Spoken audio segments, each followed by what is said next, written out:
예, 반갑습니다. 박성수 목사입니다. 오늘은 제10과 공과 제10과를 함께 보도록 하겠습니다. 제목이 쇼킹 아시아라고 되어 있는데요. 부제로 저는 이렇게 보고 싶습니다. 나중에도 나오겠지만은 죽음보다 더 강한 복음이라고 하고 싶습니다. 복음의 능력은 죽음보다 강하다. 예, 좋지요. 말씀을 한번 보도록 하겠습니다. 우리 말씀은 사도행전 14장 1절부터 18절까지의 말씀인데 그 중에 하나 볼게요. 큰 소리로 이르되 내 발로 바로 일어서라 하니 그 사람이 일어나 걷는지라 라고 하고 있습니다. 어떤 내용인지 한번 보도록 하겠습니다. 먼저 아이스 브레이크를 볼게요. 내 자리는 어디란 말이지 라고 하는 것입니다. 밑에 있는 이 수수께끼를 푸는 겁니다. 이 네 명이 있습니다. 예수님, 바울, 빌립, 베드로가 있어요. 이 네 사람의 순서를 여기 있는 힌트를 보고 풀어내는 것입니다. 이렇게 돼야 되는지, 이렇게 이 사이에 가야 되는지, 그런 것들을 푸는 것이거든요. 근데 여기 함정이 있습니다. 제 문제가 있어요. 이 문제가 있는 것이, 답이 안 나옵니다. 예. 왜냐하면은, 제가 봤을 땐 첫 번째 클루 1에 해당하는 예수님은 첫 번째가 아니다라고 하는 이 단정 때문에 그런 것 같아요. 예. 절대 안 나오거든요. 이렇게 되면은요. 저는 이거를 좀 바꾸고 싶어요. 어떻게 바꾸냐? 예수님은 마지막이 아니다. 예, 이렇게 하면은 답이 나옵니다. 이렇게 선생님들도 학생들과 할 때 첫 번째 이거를 예수님은 마지막이 아니다라고 해가지고 한번 해보라라고 하면은 여기서 마지막에 답이 의미하는 것이 무엇일지 이야기해 봅시다라는 것까지도 풀 수가 있을 것 같아요. 예, 한번 해볼까요? 어떻게 되느냐? 예수님은 마지막이 아니다. 예수님은 마지막에 오면은 안 되는 겁니다. 마지막 오면은 안 돼요. 그리고 이 베드로는 빌립과 예수님 사이에 있다라고 되어 있습니다. 한번 볼게요. 베드로는 빌립과 예수님 사이에 있다. 예. 이 사이에 바울이 들어올 수도 있는 거예요. 여기 들어올 수도 있는 거고요. 예, 그거는 아니겠죠. 마찬가지로 이 빌립과 예수님의 위치가 서로 바뀔 수도 있습니다. 예, 넘어가 보겠습니다. 빌립은 베드로와 바울 사이에 있다. 빌립은 베드로와 바울 사이에 있다. 예, 빌립은 베드로와 누구 사이에 있다? 바울 사이에 있다. 오케이. 그런데 이것도 바뀔 수가 있겠죠. 예, 이것도 베드로와 빌립 순서도 바뀔 수가 있어요. 예, 이렇게 봤을 때 그런데 네 번째 힌트가 뭐냐? 베드로는 빌립 앞에 있다는 것이에요. 그럼 어떻게 되겠습니까? 이게 맞죠? 예수님, 베드로, 빌립, 바울. 만약에 첫 번째 이게 예수님은 첫 번째가 아니다라고 하는 말이 나오면은 절대로 이걸 풀 수가 없어요. 예, 그리고 저는 이제 게임 방법의 세 번째에 있는 이 답이 의미하는 것이 무엇일지 이야기해 봅시다. 얘기해 봅니다라고 통해 가지고 그렇다면 이 첫 번째 클루원을 이렇게 바꿔야 되겠다라고 생각을 했거든요. 어떤 의미인 것 같습니까? 저는 이렇게 생각합니다. 예수님으로부터 시작된 복음이 그의 제자 베드로를 통해서 예루살렘에서 터졌고, 그리고 빌립을 통해서 사마리아와 그리고 바울을 통해 땅끝까지 이르게 됐다라고 하는 복음의 점진성에 대해서 얘기하고 있다라고 하는 생각이 들었습니다. 복음의 점진성. 예. 이 사도행전에도 보면은 이 순서대로 나오잖아요. 그렇죠? 예수님, 그 다음에 베드로, 빌립, 바울의 이야기, 13장 이후의 바울의 이야기로 하기 때문에 이렇게 하시면 될 것 같습니다. 예, 이렇게 하고 그 교사용 교재를 보면은 가장 늦게 찾은 사람이 기도하고 모임을 시작하겠다 하면 된다고 하면 된다라고 이렇게 얘기하고 있는데 그거는 이제 창의적으로 선생님들이 진행하시면 될 것 같습니다. 다음 넘어가 보겠습니다. 수프로입니다. 수프로의 제목이 뭐냐? 박해 속에서도 전파되는 복음을 이야기합니다. 예, 바울의 제1차 전도 여행지를 말해주고 있어요. 바울이 수리아에 있는 안디옥 교회에서 파송을 받고 그리고 항해를 시작해서 지난주에 구브로 섬에 갔다고 하는 것까지 우리가 나누었습니다. 예, 그래서 여기서 보면은 1번, 2번, 3번, 4번이 나오죠. 1번, 2번, 3번, 4번. 여기 해당하는 이 말씀을 찾아보고 여기 지명이 무엇인지 그리고 어떤 일이 있었는지를 한번 보도록 하겠습니다. 첫 번째, 1번에 있었던 지역, 1번 지역에서 있었던 일, 사도행전 13장 6절부터 12절까지인데 자, 한번 읽어보겠습니다. 온 섬 가운데로 지나서 바보에 이르러 바예수라 하는 유대인 거짓 선지자 마술사를 만나니 그가 총독 서기오 바울과 함께 있으니 서기오 바울은 지혜 있는 사람이라 바나바와 바울을 불러 하나님의 말씀을 듣고자 하더라 라고 하고 예 12장까지 읽어보시면 대강 그 이하 내용은 뭐냐면은 앞에 말했던 그 바예수라고 하는 거짓 선지자 마술사가 속이려고 그럽니다. 이 사람이 총독인 이 누구죠? 서기오 바울을 믿지 못하도록 이렇게 여러 가지 술수를 쓰는데 바울이 성령의 충만한 능력으로 이 바예수를 무찌른 일이 나오는 것입니다. 예. 그렇기 때문에 한번 볼까요? 한번 답을 이어 보겠습니다. 여기서 1번 사도행전 13장 6절 12절에 나타났던 그 지역은 어디냐? 바로 바보입니다.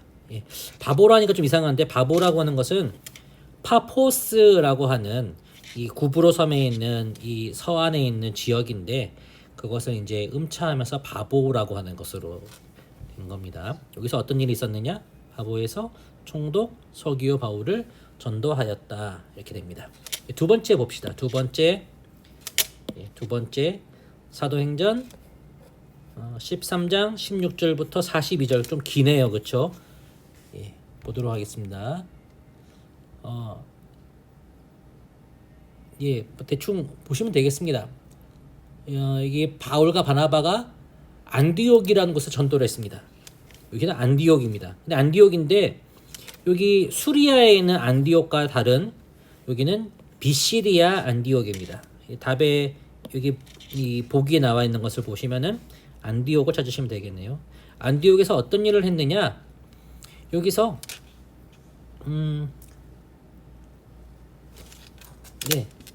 복음을 전하였습니다. 회당에서 복음을 전하였습니다. 유대인들이 있는 회당에서 복음을 전하였다라고 합니다. 예. 세 번째입니다. 세 번째. 사도행전 14장 1절부터 5절까지 말씀.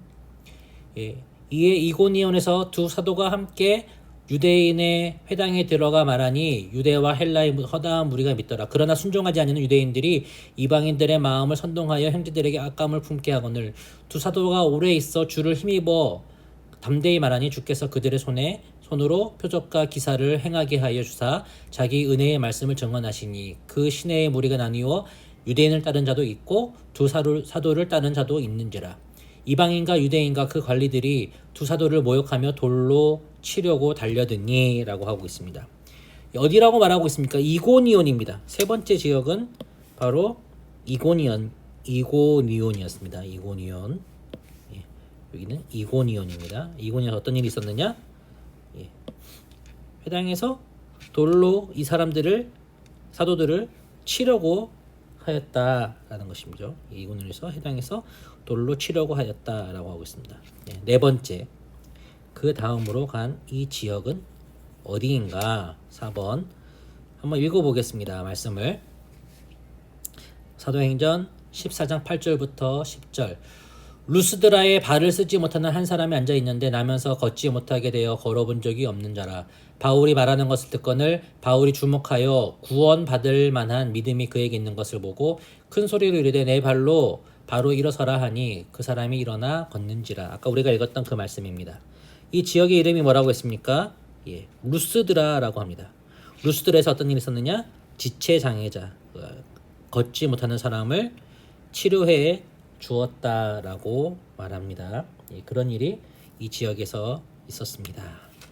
예, 큐멘을 한번 읽어보십시오. 큐멘을 보시면 제가 한번 읽어볼게요. 사도행전의 기록만으로 바울은 모두 세 차례의 전도 여행을 했어요. 왜 사도행전의 기록만으로라고 얘기가 나왔냐면은 많은 역사학자들이 바울이 그 뒤에 로마로 간 이후에 로마에서 스페인까지도 갔다라고 이렇게 말하는 설들이 있거든요. 그렇기 때문에 성경에 나와 있는 기록상으로는 세 번의 전도 여행을 하였다라고 합니다. 그의 충성스러운 전도로 소아시아와 여기 보시죠. 여기 소아시아 지역입니다. 1차 전도 여행 때는 소아시아를 중심으로 했다라고 보면 됩니다. 그리고 유럽의 일부 2차, 3차 전도 여행 때 그리스 지역, 오늘날 그리스 지역에 유럽 일부 지역에 복음이 전파되었답니다. 라고 하고 있습니다. 우리가 알아야 될 것은 이 지역에 복음을 전파했을 때 쉽지가 않았습니다. 이 1번에 해당하는 바보 지역에서는 아까 말씀드렸던 바예수라고 하는 거짓 선지자가 복음을 회방하였고요. 그리고 세 번째 이고니온이라고 하는 지역에서는 유대인들이 사람들을 선동하여서 돌로 치려고 하였다라는 것. 그리고 4번의 지역 이 루스드라라고 하는 지역에서도 문제가 있었습니다. 그것을 우리가 여기서 보게 될 것입니다. 나무로에서 보게 될 것입니다. 나무로 박해 속에서 기적을 일으키는 복음. 사도행전 14장 1절부터 21절을 읽고 순서에 맞게 이야기를 구성해 번호를 매겨보세요 라고 합니다. 선생님들께서 학생들한테 시켜보십시오. 시켜보시고 너희들 한번 이걸 읽고 여기 나와 있는 순서대로 한번 번호를 매겨보렴이라고 한번 해보시기 바랍니다. 그러면 학생들이 말씀을 읽으면서 이 문제를 풀어갈 것입니다. 선생님들이 또 이렇게 준비하고 계시면 될 것 같아요. 순서가 어떻게 되죠? 네, 이 루스드라 맞죠? 예, 루스드라에서 지체 장애자를 고쳤습니다. 고쳤는데 4장 10절에 나오는 것입니다. 14장 10절 자 쓰겠습니다. 14장 10절. 그런데 이 사람들이 이 앉아서부터 걷지 못하는 사람을 일으키는 것을 보고 바울과 바나바를 무엇이라고 했느냐? 제우스다, 헤르메스다 라고 이렇게 얘기했습니다. 그리스의 신인 제우스와 헤르메스가 우리에게 오셨다 라고 이렇게 말했죠. 그것이 어디에 나와 있느냐? 14장 11절에 나옵니다. 그런데 이것에 대해서 사람들이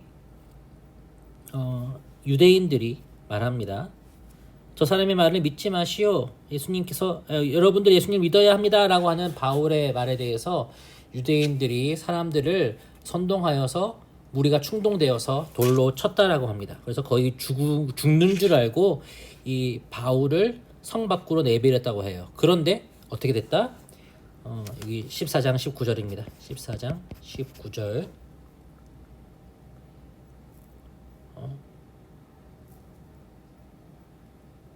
좀 바꿔야 되겠네. 죄송합니다. 예, 죄송합니다. 죄송합니다. 예.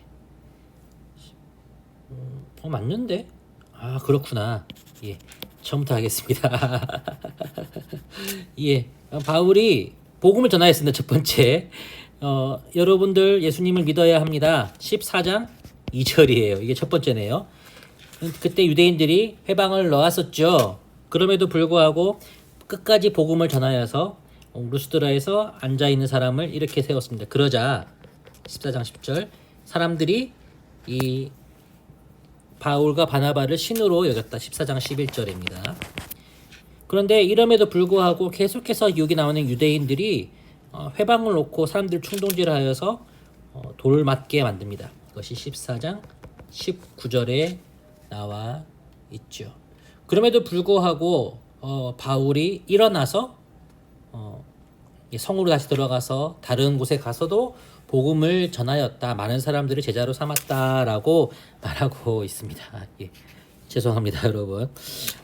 이 네 가지 장면을 보고 가장 멋진 모습으로 순위를 정해보라고 하십시오. 예, 그러면은 학생들이 나름대로의 멋진 모습을 할 것입니다. 저는 가장 1위가 4번이라고 생각합니다.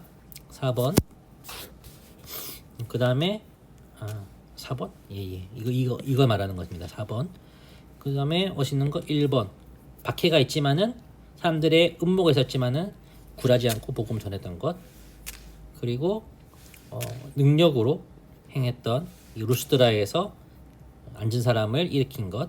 그리고 마지막 3번이라고 하겠습니다. 왜 이 돌에 맞고도 일어서서 다시 복음을 전하는 것을 가장 멋있게 생각하느냐라고 하면은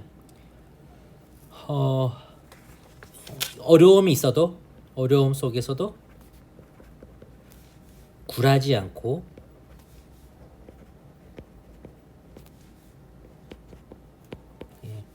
복음을 위해 일어서려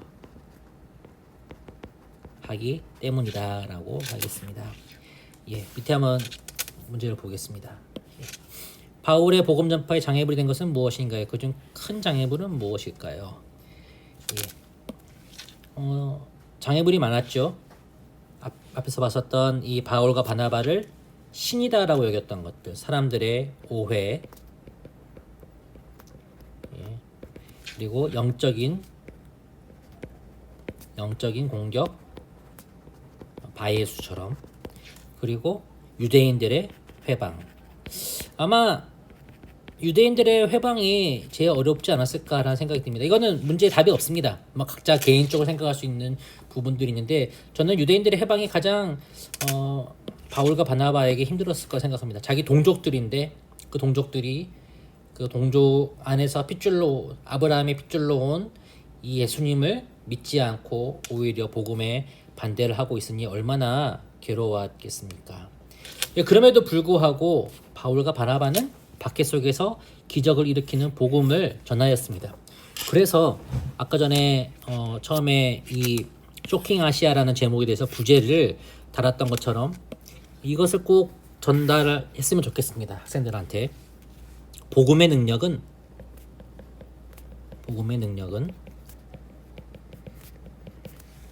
죽음보다 강하다라고 말입니다. 우리 기독교가 예수님을 믿는 우리 이 기독교가 진리라는 것을 어떻게 알 수가 있습니까? 세상에 많은 종교들이 있고 많은 믿음의 체계들이 있음에도 불구하고 우리가 믿고 있는 이 예수님을 믿는 신앙이, 이 믿음이 진리라고 믿는 것은 바로 저는 여기에 있다고 생각합니다. 복음의 능력, 죽음보다 강한 복음의 능력이 있기 때문이라는 것이죠. 사도들이 다 순교했습니다. 사도 요한만 빼놓고 사실 사도 요한도 거의 죽음에까지 이르렀던 박해를 받았던 사람인데 그에게는 허락하지 않고 마지막 요한계시록을 쓰게 하나님께서 허락을 하셨죠. 모든 사람들이 창에 맞아 죽고 칼에 맞아 죽고 목 잘려 죽고 십자가에 거꾸로 매달려 죽고 그런 식으로 죽음에도 불구하고 이 복음의 능력 앞에 굴하지 아니하고 계속 전진해 나갔다는 것. 그들이 한때 예수님을 부인하고 예수님의 박해 현장으로부터 십자가 현장으로부터 도망쳤던 사람이라고 생각해 본다면은 그들이 경험했던 이 부활과 복음의 능력이라는 것이 강하다. 이것은 진리다. 죽음 앞에서도 포기할 수 없는 그런 복음의 진리라는 것이 있다라는 것을 우리가 기억하며 학생들과 함께 교훈으로 붙잡고 학생들을 도전할 수 있는 이 시간 될 수 있기를 바랍니다. 마지막입니다. 삶으로입니다. 무슨 일이 있었을까요? 라고 하는데 한번 학생들한테 물어봐 주시기 바랍니다. 이 그림을 보렴. 원주민들이 있지? 아우카 부족이라고 하는 원주민들이야. 제가 나중에 이 짐 엘리엇, 여기 짐 엘리엇 선교사님 있죠? 짐 엘리엇 선교사님에 대한 동영상을 하나 링크할 것인데 한 7분 정도 되니까는 꼭 한번 보시고 학생들한테 이걸 이야기를 나눠주시면 좋을 것 같습니다. 근데 거기서 말하고 있는 그 와다니라고 하는데 여기서 아우카라고 하고 있죠. 좀 여러 가지 버전들이 있는데 어쨌든 짐 엘리엇 선교사님의 이야기는 확실합니다. 이게 진리입니다. 짐 엘리엇 선교사를 비롯한 5명의 선교사들이 죽었어요. 그리고 원주민들이 침입자들을 처단했다라고 춤추며 기뻐하고 있습니다. 2년 뒤에 이 사람들이 나 같은 죄인 살리신 은혜에 놀라워하면서 회개하고 있습니다. 여러분 이것에 대해서 이것이 어떤 이야기인가 한번 학생들한테 한번 이 얘기 어떤 얘기인지 한번 말해볼까? 한번 상상해보면서 이 그림만 보고 한번 너희들이 이야기를 정리해보렴 이렇게 하시고 진행을 하신 다음에 제가 올려드리는 그 동영상을 보시고 그 이야기를 해드리면 좋을 것 같습니다. 학생들한테. 아니면은 함께 여러분들 폰이나 그런 것으로 함께 학생들과 보면서 그 은혜를 나누셔도 좋을 것 같습니다. 그래서 이것을 통해서 보여주고 싶은 것, 이 박해 속에서도 기적을 일으키는 복음, 복음의 능력은 죽음보다 강하다. 그렇게 포기하지 않고 자기의 남편들, 자기의 아버지가 그 창끝에 죽었음에도 불구하고 그 두려움을 넘어서 끝까지 복음을 전하였던 이 놀랍고 아름다운 이야기, 복음과 사랑의 이야기에 대해서 한번 잘 말씀해 주시면서 우리도 선교의 그런 뜨거움을 가지고 잊지 않고 선교사로 파송되지 않는다 하더라도 우리가 보내는 선교사로, 기도하는 선교사로, 후원하는 선교사로 우리가 평생 동안 주님의 복음에 매여서 살아야 한다라고 하는 것을 학생들과 함께 나누며 기도할 수 있는 시간 될 수 있으면 좋겠습니다. 오늘 여기까지 하겠습니다. 수고 많으셨습니다. 주일날 뵙도록 하겠습니다.